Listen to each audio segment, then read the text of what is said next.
so much for allowing your husband to stay here, to be a blessing to Ghanaians and people across the board. I mean, he's a blessing, and I bless God for your life, for being the one who supports him and strengthens him as he wakes up every day to do the work of the kingdom.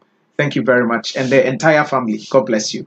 All right. So last week we started with understanding, fathers and understanding men in marriage. We wanted women to understand how men are framed, so that women have something that they say, "Mema de sa no mutie, mema musuma ye ba." So say mema suma ye ba, kwan ben ye befa so a ye be mu say sa na bema subante ye betumi ni bema.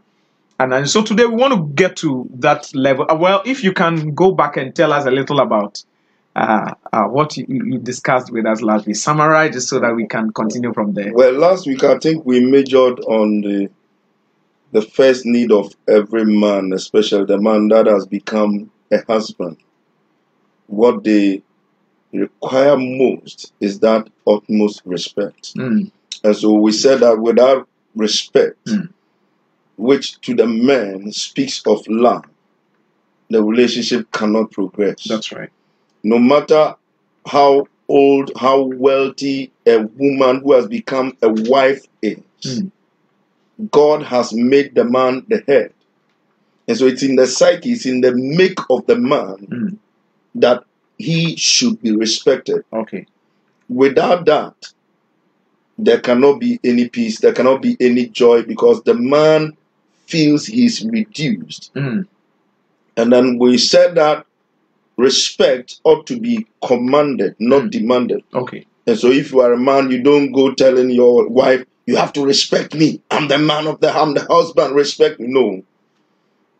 It is commanded. Basically, what you do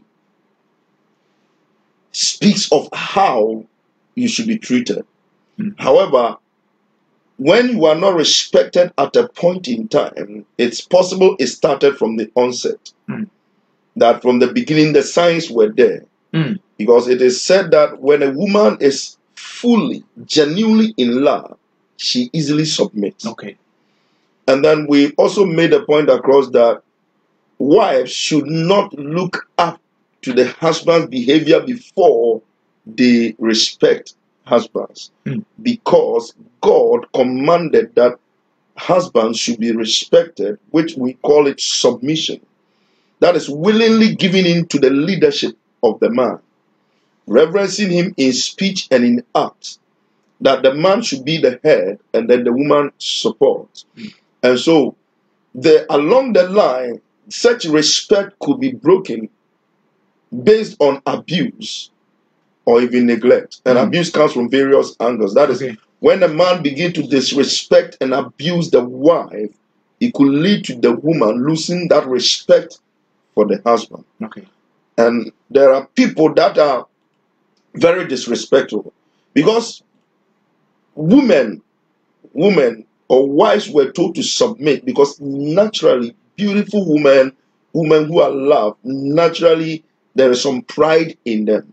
And so God commanded that the wife should submit.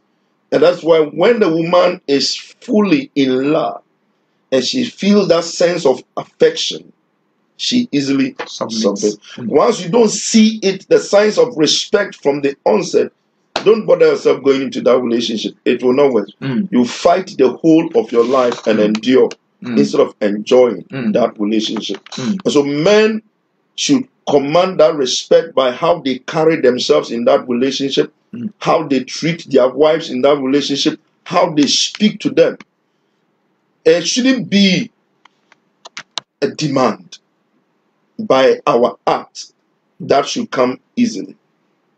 That is, I think, few of the things that we have learned. That's good. That's good. So you also emphasize that whether the man, you don't say because the man is rich, he's educated, that's why you are respecting. But then God commands that if you're a wife, you should be able to respect. Once you accept as a woman to become the wife of any man, it means you are agreeing on the terms of God. Okay. You don't enter into a relationship and begin to think that you are now going to, whether I should respect him or not. Okay. the moment you agree to become a wife, there is a command from God and a demand upon your life that you will submit to his leadership. You respect him as your husband and allow him to take the lead whilst you support. If that is not there, you cannot call anybody a husband. And so, no matter what level you have reached as a woman, once you decide to become a wife, then you should understand that your roles have changed. You are now going to submit to the leadership of this man you have accepted to be your husband. Till that is established, don't even bother yourself going into any marriage as a woman, because it will not work. There will always be chaos in the home. It is a recipe for disaster. That's why one of the signs to look out for before you accept to marry anyone is respect. The love is measured. I said love is measured by sacrifice or selflessness and respect. Okay. If you love someone, that's from the onset. If you love someone, you see all the courtesies are being applied. You want to open the door, you want to fetch water, you want to do this. See to it that that person is very well taken care of. So it comes from the onset and it must run through the relationship. We must keep our relationship on the foundation of respect and the roofing of respect. What are the signs? What will one do for you to see that a person respects this one or doesn't respect this one? How you talk to that individual. Okay. Because communication is the foundation or the bone of every relationship. How do you talk to this individual? Do you insult him? How you see that individual? How you relate with him in terms of the house affairs, taking care of things. You see, the man should be handled like a king. Not because he's rich or he's poor. Not at all. But because he's become your husband. God commands you to see him as a husband. As your husband, and he must be treated as a king. How will you handle a king? If you handle your man as a king, and the other things which we shall talk about is added, except that man is very, very ungrateful, he will respect you and he will take good care of you. Except that man is not being well trained and it's not cultured. Any man that is treated like a king will treat you like a queen. Will treat naturally. Naturally. It's a default. That's how God made it. That is how it is. So you take good care of them, you reverence them, you honor them. That is why you don't speak back. You don't speak back. You don't speak back. You don't insult. You don't exchange words. When the man is angry, you just have to be quiet. Let him say whatever it is. Then you find wisdom to answer. You see, one of the things that when I met my wife, I shared with her, which we have handled up to this time, we've never ever exchanged words before. I say this to the glory of God. I told her, listen, I'm a typical Asante man. I grew up I was born in Sekendi Takrade. I grew up from that land. I've seen people carrying women, insulting their husband. I can't stand it. That is Asante this is what my mom told me. I can't take insults. So I told her from the onset, listen, lady, I will never abuse you verbally. And I don't expect you to ever insult me. Anytime it happens, no matter where we have reached, it will be the end of our relationship. And so we talk about issues and we don't attack individuals. So this is how we relate with ourselves. We deal with issues and we have great respect among ourselves. If this attitude is taken into a relationship, we will go far. Because love, if love is fully at work, and if we are in love, I want to take good care of you because I love you. And if you love me, you also want to take good care of me because love does not seek its own. According to 1 Corinthians 13, love seeks the welfare of the beloved. And so if you claim to love me, then you are selfless towards me. But if you love yourself more than me, then you are selfish. And the selfish does not qualify to marry. No. Mm. Because you want to seek your own. Every day, everything is about you. You want attention. You should do this for me, do this for me. But no, if I love you, I want to see to it that you are well taken good care of. And if you love me, this is how it works. I take care of you, you take care of me. And from the onset, this is how respect comes in. I know that, yes, this woman can easily submit, and I can love her and cherish her because of how we treat ourselves. We should know how to deal with issues, separating it from the individual. Well, that's good. I want us to go straight to the points. What are some of the things, ABC, as we discussed, that women are to know about their husbands? Okay. The first thing we've mentioned is respect. The second thing, even though there is a competition between food and sex, that people think that men does not joke with their food, but on the majority, sex becomes the number 2 thing that every man needs. Okay. Man needs sex, and it's not something that he wants. He needs it. He needs it. He doesn't want it. No, he needs it because God has plugged it in the system of that individual as a man. That is why 1 year, 2-year-old boy wakes up early morning, 4, 5 a.m. and his manhood, his penis will be standing at attention. 2 years. Why is it standing attention? Because God has made it like that. Now, when you consider even the teenage life, at that teenage from 13 upwards, you'll understand that there's a point in time when the man does not have sex. When you go into the loo, you see semen coming out. When you urinate, when you sit on the toilet, it will be coming out. Or you dream and then you wake up in the morning and you are wet. Yeah. Yes. Because that is how God. So when the man is married, if he wanted someone to cook for him, wanted someone to sweep the house, he could have brought in a sister or still live with his mother.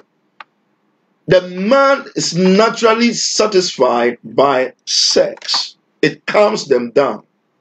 And so, if you want to reach out to the heart of your husband, never deny him sex.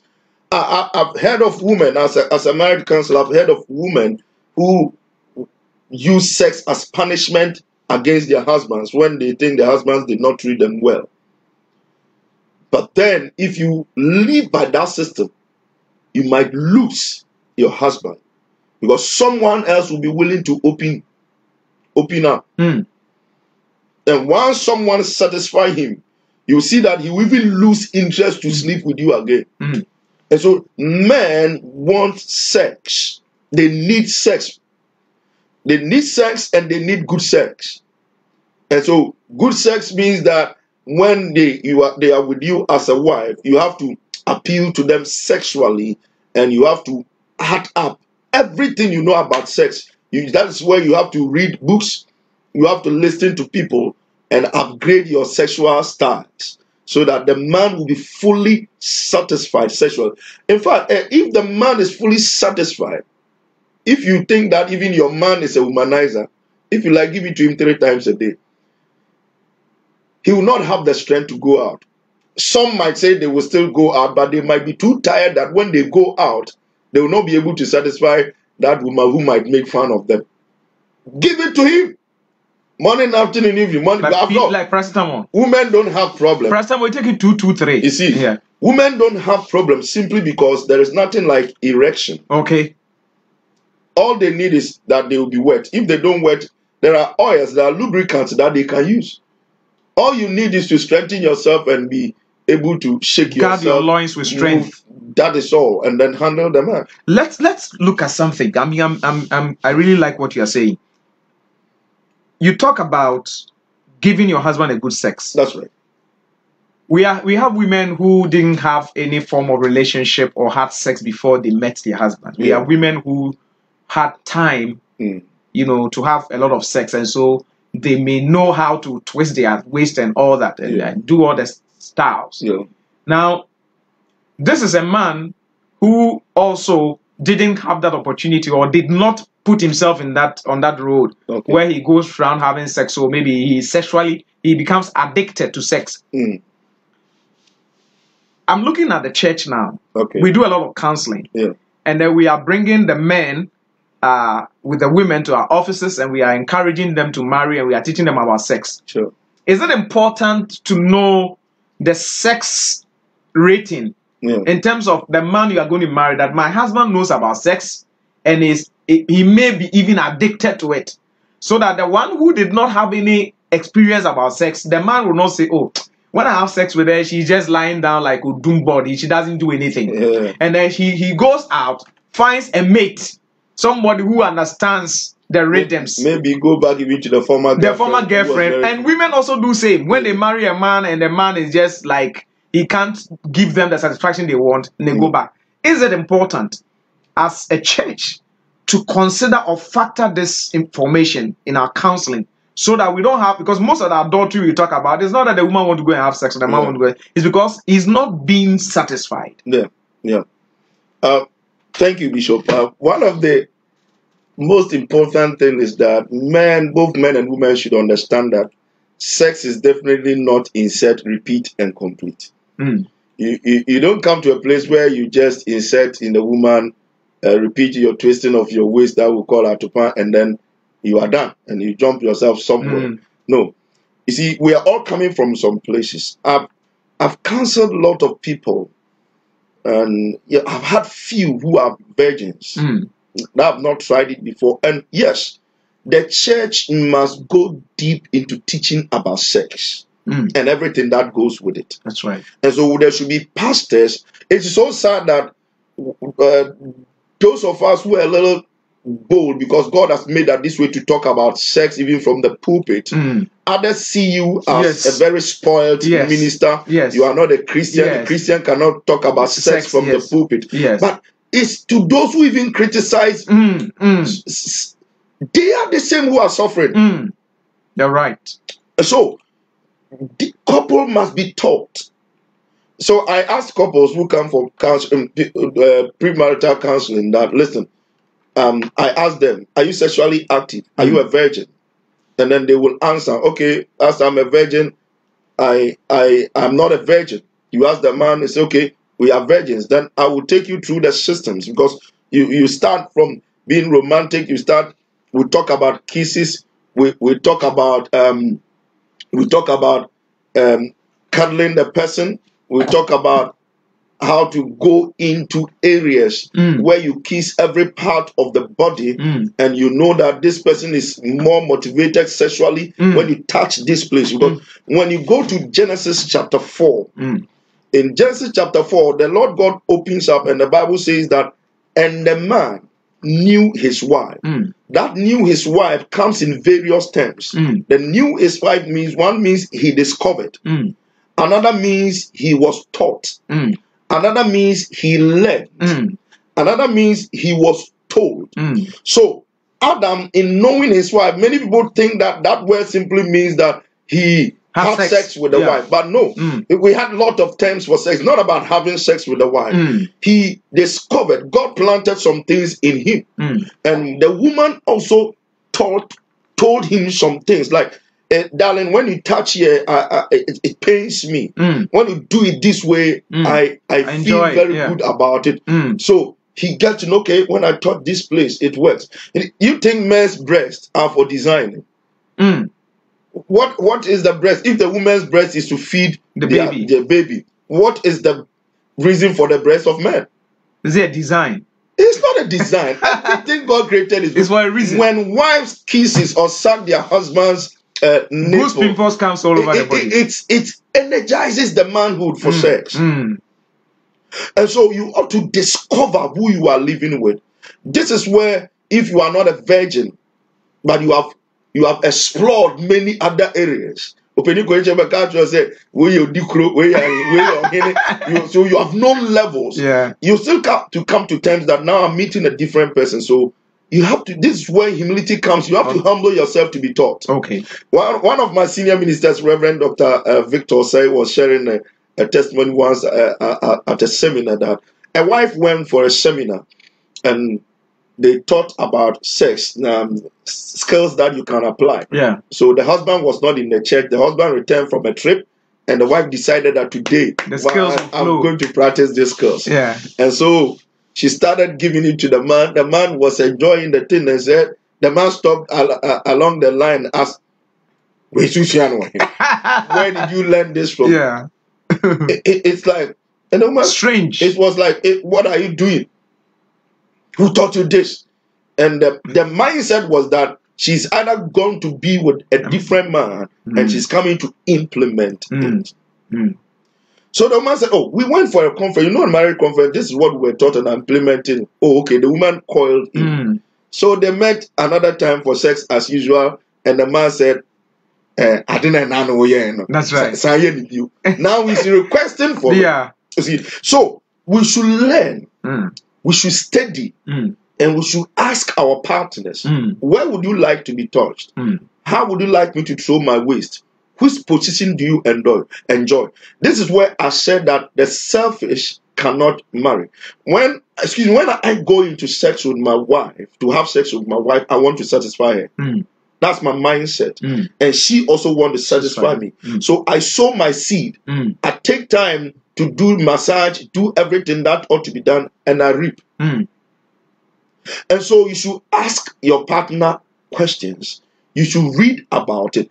Churches should set people to teach people who are about to enter into marriage, people who are in marriage, what sex is and how to go about the art of sex. That's right. From the phases of sex out, you come to romance, you come to the coitus, you come to the climaxing of it.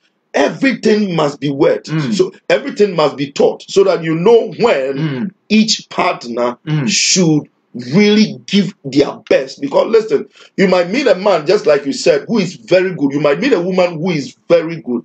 How do I prove it to my husband without offending him? Because someone might think, sometimes when the men are teaching, the men think the men, it's okay for the men to know more about it.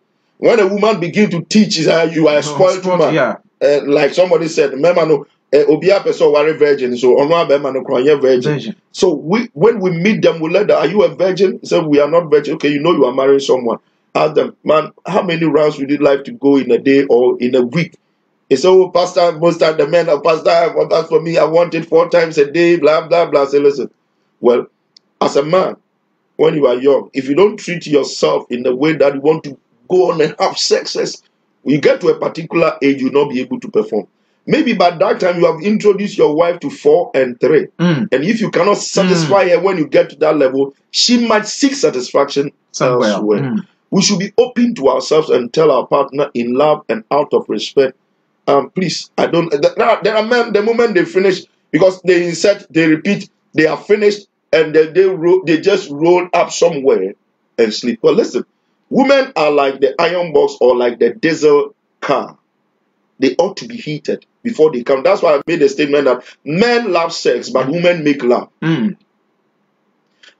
easily, the moment we see the boy is ready up, but the women are moved by what you say even before the act, how you went about it, the affection you play. He sent a message, darling, I love you. Wow, I'm married right. My wife looks very beautiful. I love your breast. I thank God I found you. The woman is already up for it. And then when you go into it, you begin to explore every part of the body. This must be taught. Sex is not just when you insert. Okay. No, it goes round. It's a whole art on its own. That I believe the church must teach our people. Let me ask you this straightforward question. Do you believe that what we are saying, we are looking at the fact that this man is sexually active, he knows about it, he's well informed, the woman is not well informed, or the woman is well informed, she tried to exhibit, show the woman that she tried to put those things she learned to the man, what say about me, you know what say. Now, I'm looking at another side where you have the manhood of the man so small that this is a woman who has swallowed bigger vessels. Now she comes to see a man who is so small. Now, do you recommend that during counseling, we should have a doctor or a system where you know that this woman, I'll be able to take men like this, so that the man knows that, look, I can't handle this kind of thing. I'm too small for this. So that it will not be like he can't satisfy me. Because a lot of women, including Christian women, are going behind their husbands to their former boyfriends because the man can't satisfy them. And I don't also want to agree to it totally, that it doesn't matter the size. It matters that it doesn't matter if you know how to move. No, if the thing is like like this pen, and this is a woman who has swallowed the pistol for fufu, Okay. and you go and marry a man like this, there is no way that man can satisfy you. So is there something that we should do so that we can help the woman to be able to either endure or prevent it or stop them from getting married, because we know that satisfaction may not be there when sex becomes the most important thing in a man's life? Unfortunately, Bishop, that is a big no. That is why we're saying, don't know, don't know, don't know. You don't know what you are going to meet. You don't know what you're going to encounter. There is no grounds where the church will say, let's check the size and ask. These questions are not asked. What is the size of your vagina? What size or inches of a manhood can you accommodate? These questions, we don't ask them, because it is very true, Bishop. It's very true that the size of a manhood does not determine the satisfaction, because how well you go about it. It takes few seconds for orgasm or climax, but it takes a whole process to come to that place. So if you are very good at going through the process, Bishop, even your finger can make your woman come. If she's used to coming because or having orgasm because of big penis, unfortunately, she has to adjust, because you've decided to marry this man, even though he has a small manhood. She didn't know. Yeah, you that's why we're saying don't know. You don't know what you have. It's working. We have a situation where the man's manhood is not working, is impotent when they married. What do? This we know is deception. It's deception, because the man entered the marriage knowing that he is not potent. And so with this one, there is grounds, because the marriage was contracted on deception. I think that there could be grounds for divorce or separation. But this one, the guy has it, even though it's small like this. You have to accept it, pray to God about it, that He'll give you the grace. And the man should, because when we do it this way, then we are discouraging men with small manhood, because they did not choose their side. The man with the small manhood, going into a relationship with a woman, may meet someone who has not gone so much into sex to, excuse my language, expand. That's right. So she's okay with it. She might even think that is the size of all men. All men. Maybe. But when the woman has really gone into it, and I've seen from top to down, and you take a little man and say, for better, for worse, and don't know. Yes. Is it not affecting us as a church? Is it not affecting us? No. This is where adjusting comes in. Bishop, unfortunately, adjusting must come in and pray. I have a situation that came to me years past where it nearly ended into divorce, because the man was calling the wife to come so that they will have sex, and the lady said in the account language, I can fancy casa. Yeah. And I was, wow, addicted for all these years, and that addicted. And so it nearly. No man said she just said it. Out of the abundance of the heart, the man speaks. It means that for all these years, it has been on your heart. You have some big one in mind. Yeah. You are telling me this. Yeah. And so, unfortunately, once you get married, if that is the only problem you have, I'm assured, Bishop, the woman, when you accept it, that this is what I have, and the man accept that, yes, I cannot meet my God. If even you tell the man, or the man gets wind of it, that your wife used to enjoy bigger ones and yours is small, so she can't enjoy you, you have demoralized the man. So the reality is this. Yes. There are women who are married who are using vibrators. After they have sex with a man, the man goes out, and they use the artificial penis to satisfy themselves. Why should that be, when there should have been a way for her to have known that this man or during the counseling, there should have been being known to being known to me, Miss Ebisiana. There should be female counselors to ask, look, this thing is real. Oh. Well, Bishop, there's no grounds to even check the size. There's no grounds to check the potency. We just ask the man, are you active? When you wake up in the morning, do you see your boy standing up? When you confirm, that's why we go for medical checkup. But unfortunately, sizes have not been added to it. So don't you think sizes should be added? No, we have a lot of women going behind their husbands. I don't think so. But the women going behind their husband should know that they are committing a grievous sin. So how do they prevent that from happening? Yes, how you can prevent it once you have entered into it is to accept it like that this is your lot. And then encourage your man to be able to use his hands and his tongue and every part of his body to bring you to that place of orgasm, which is very easy.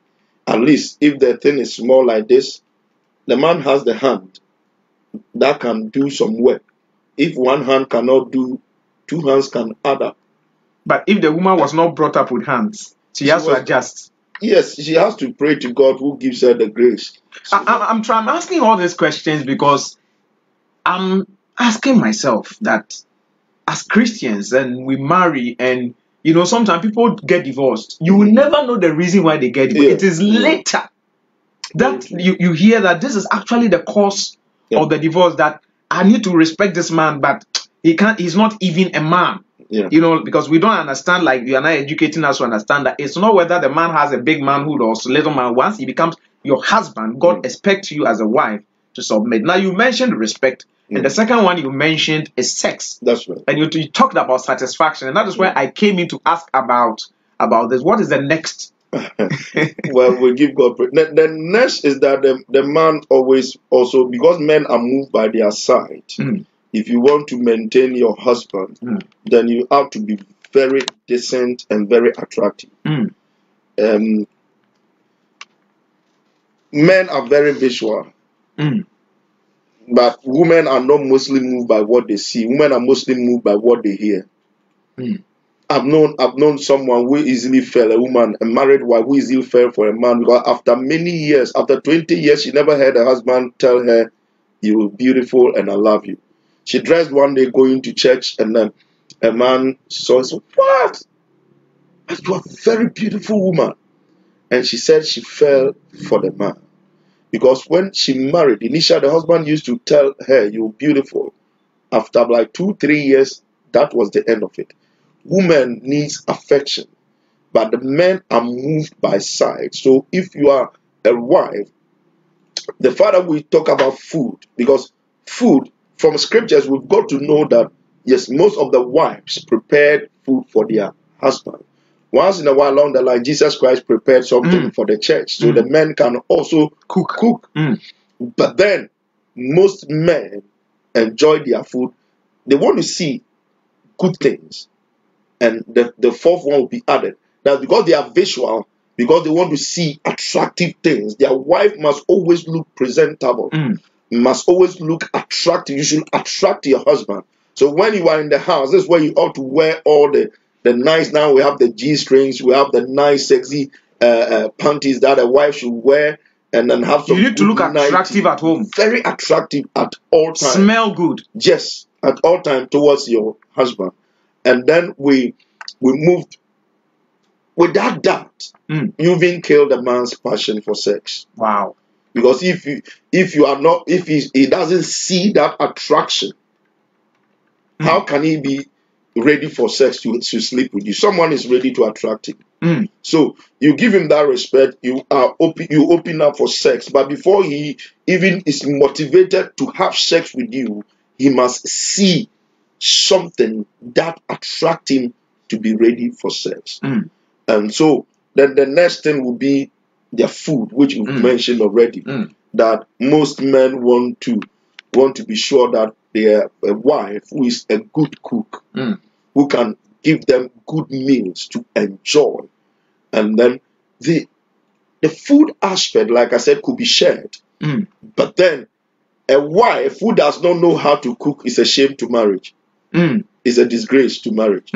So our mothers should take time to train their daughters and even add their sons as to how we prepare food.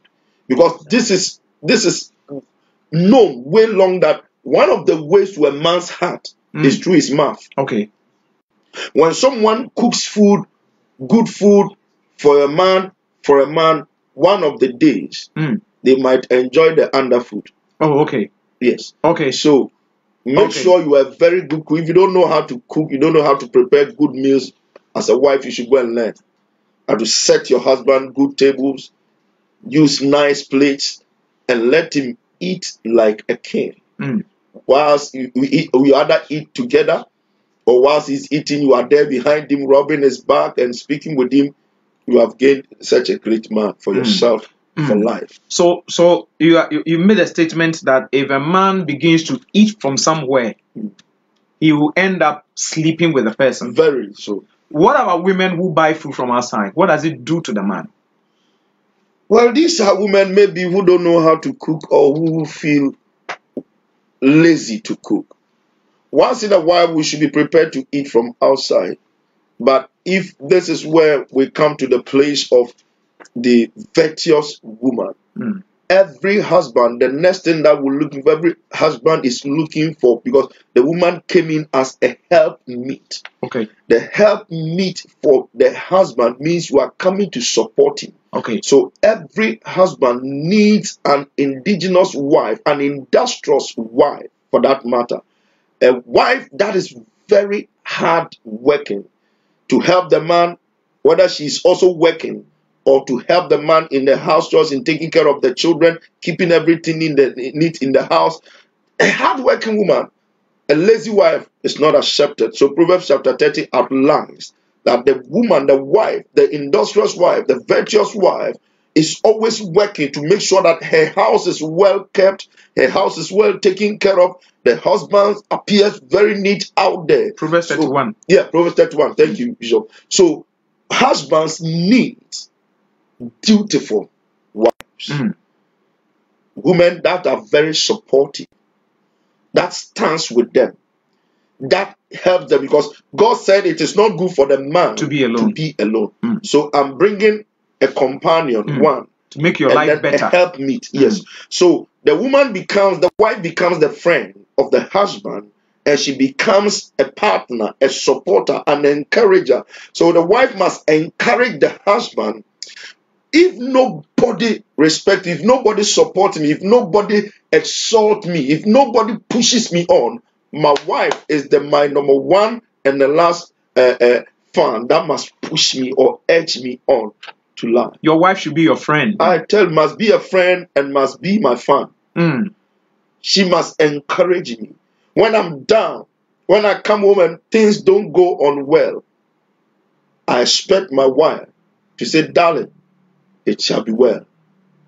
It shall be well. Keep it. What about women who don't know all these? They didn't know that they are supposed to be the anchor of the man, to hold the man, to support the man when storm comes. He should be your number one fan. They don't know all these things. How do they know? I've chanced upon some things that is happening in society that alarms me. Look, a husband is with a wife. They've enjoyed life when the man had money. Now the man has lost his business, doesn't have much money. And the wife, who is a friend, who is a lover, can prepare food in the house and does not give the husband, but she enjoys it with the children. He calls him lazy. Because he does not bring in money, income nowadays.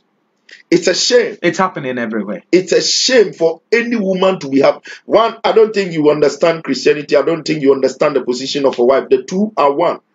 Once, by the grace of God, you've been able to prepare something and you know the man is not lazy, but that he's found himself in a very difficult situation, then you should be able to share everything you have in common. And the two, how can you give your body and keep your money? How can you offer sex to a husband and hide your money? No. How will one know this about a woman before they get married, during courtship? What are some of the signs that you should look for to know whether a woman will support you with her money or not? Because that is one area that is really causing a lot of problems at home. Bishop, sadly, Yes, Bible said that the two shall be one. This is where we ought to steady ourselves before we marry. And then let me just add this one, so you continue, you add to it. Do you believe that we should have 6 months preparation towards marriage like we do, or it should be 2 years? I don't believe in 6 months. I don't even believe in 2 years. I believe in starting from even the primaries. From age 2, age 3, you can start teaching the child about taking care. No, I'm talking about finding a woman. Yes. You found someone you want to marry. At Yes. church, I come to introduce a lady, I want to marry her. You ask me to go through counseling. How long should it be? Bishop, I don't believe more. I do premarital counseling, but I don't believe in that. In marriage counseling? Yes, I do marriage counseling, premarital counseling. Okay. Before they marry. Okay. I do it because we came to meet a system. And that system we met is that before you marry, 2 months, 6 months, you must go through premarital counseling. I don't believe in that based on my understanding of how things should be. Okay. I believe that once the guy is come of age, even from the Sunday school, we should teach them how to know the right partner. It shouldn't just be the 6 months before you start doing those things. No. I should be able to teach the youth In the church. how to know the right partner, how to know who loves you. Someone asked me a question one day, Daddy, how do I know that if somebody loves me, how do I know so that I will accept to marry him? I said, this is a good question. If someone loves you, all aspects of love you must understand. If someone loves you, then the person will respect you. The person would like to sacrifice to make you happy. I mentioned that the measure of every love is sacrifice, is giving. So that's why when you are in love, you discover that you are giving to the one you love. This will tell you, how can you come into a relationship as a girl? We are not even married, and you are asking me to pay your fees. You are asking me to buy you this. You are asking me to buy you this. You should know that is a grave. That is somebody who will never help you in life. The one who loves you from the onset, you will see they are giving you gifts.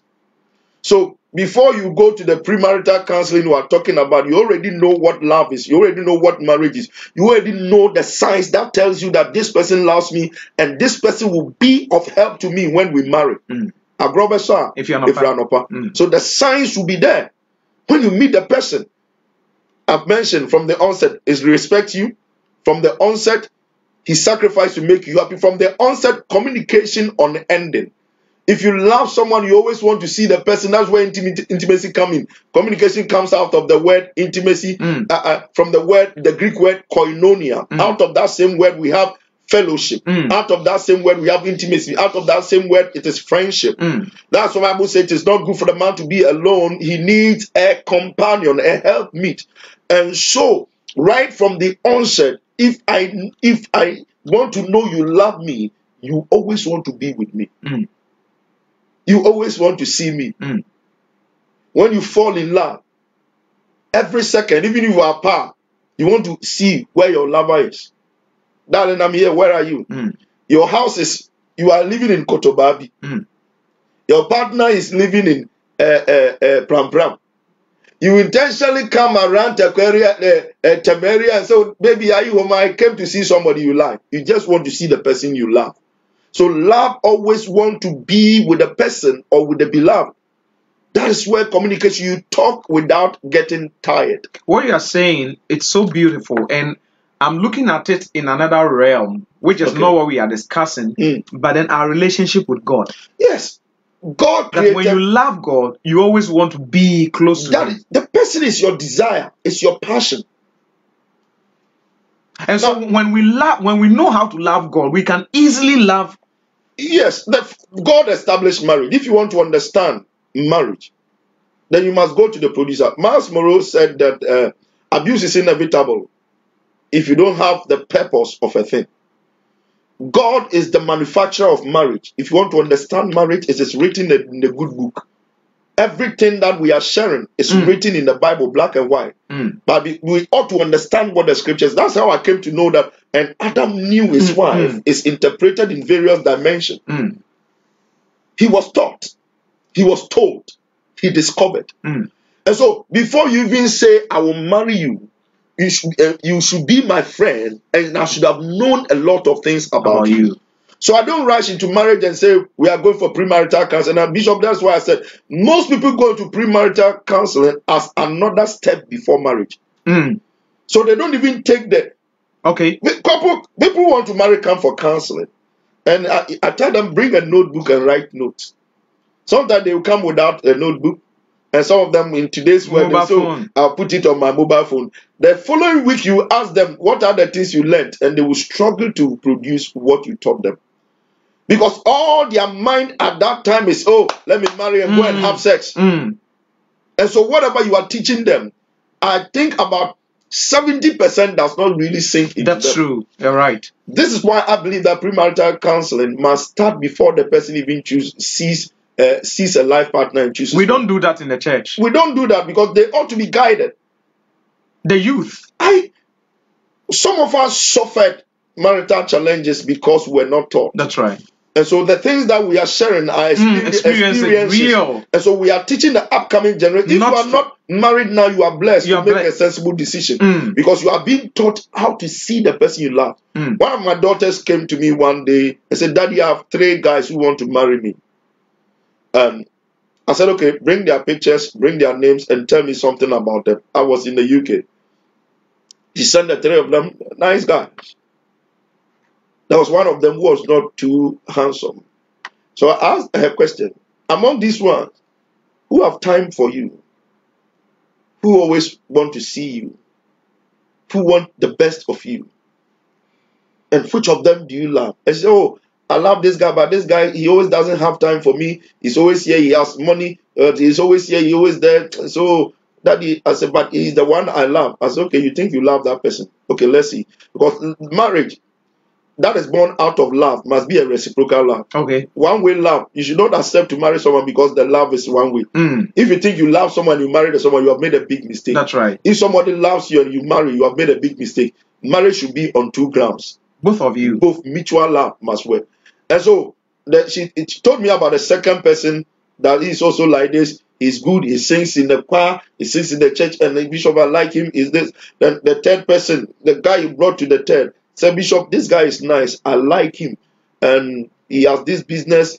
He spends time. He calls me, want to know my welfare. He counsels me. And he always want to know something about me. I said, he's the right guy to marry. Today, she blesses God because after she married this guy, the rest of the people have messed up a lot of women's lives. Wow. And so, you should know who really loves you, who really want to just enjoy your life, want to have pleasure with you. Most of the time, we are motivated into relationship because the person moves us or pulls something out of us, which is called lust. The erotic love is fully at work, but the agape love, the filial love, is not seen, which is something we must always seek for.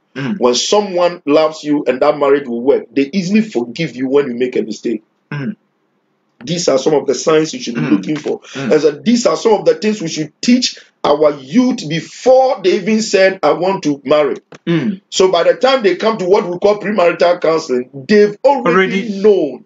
When you say that this is the person I'm going out with, it is a time to study. Bishop, do you know what our fathers used to do years past? They will make a research into the families, the background. The family you are going to marry, do they take care of children? Are they irresponsible? Do they have madness or some kind of sickness? So they will do all these inquiries before they allow their children to marry. Now, the responsibility, the onus is not lies upon the individual. Go and seek for your own. So before you say, sister, I want to marry you, before you say, brother, I want to marry you, then you should spend about a year or 2 to do your studies about who that individual is. You're going to marry the person for the rest of your life. Do you even know who you are? Have you even spent the time to know who yourself? You are? What makes you angry?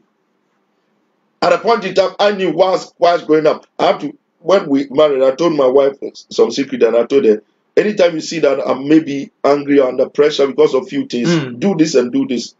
You have calmed me. And she's using it to manipulate me. That's right. Yeah. That's beautiful. I like the idea of bringing the children. Last week you said that the moment you give birth to a boy, you have to start teaching them how to talk to women, how to relate with women and all that. And today you've gone extensively to talk about the fact that getting married to a person, you should know the person and also know who you are, That's right. who the person is. You have to know few things about the person Yeah. to see whether Yeah. they will do this. Now, I want to ask these. You were talking about previously, our fathers will go and do a background check on the woman, the family, and all those things. Now, we are not doing that in the church. Is it that the church has like this faith thing, even if the woman's family here will pray, or what we say, God sent you into the family perhaps to go and deal with that beast in the family. And so the man is going to marry. He has seen that this family, this is what but the pastor said, don't worry, God will deal with it. As you decide to love the person, the two of you are going to get married. You are just going to dissociate yourself from the family, go and fight. Is it working?